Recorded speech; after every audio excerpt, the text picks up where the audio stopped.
Hi friends, Asus ROG STRIX is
SSD ஸ்லாட்டை connect பண்ணுறதுக்கு ரெண்டும் கீழே M2 SSD ஸ்லாட்டை கனெக்ட் பண்ணுறதுக்கு ரெண்டும் ஆப்ஷனை கொடுத்துருக்காங்க.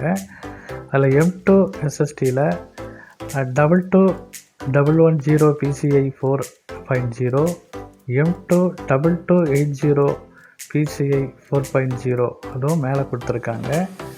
கீழே ஆப்ஷன் பார்த்தீங்கன்னா M2 2280 PCI 3.0 M2 22110 PCI 3.0 ஸ்லாட்டும் கொடுத்துருக்காங்க. இந்த போர்டில் ஒரு ஐசிக்கு மேலே பார்த்தீங்கன்னாக்க ஹீட் சிங் நல்லா கொடுத்துருக்காங்க. இதனால் ஐசி பார்த்தீங்கன்னாக்க ஓவர் ஹீட் ஆகாது, போர்டு கொஞ்சம் லைஃப் வரும். 4 பின்னு உள்ள PWM ஃபேனை கனெக்ட் பண்ணுற மாதிரி ஹெட்டர் கொடுத்துருக்காங்க. போர்டுக்கு கீழே பார்த்தீங்கன்னாக்க 4 பின் RBG ஹெட்டரும் 3 பின் செகண்ட் சென் RBG ஹெட்டரும் கொடுத்துருக்காங்க. அதேமாதிரி போர்டுக்கு மேலேயும் இதே 2 ஆப்ஷன் கொடுத்துருக்காங்க.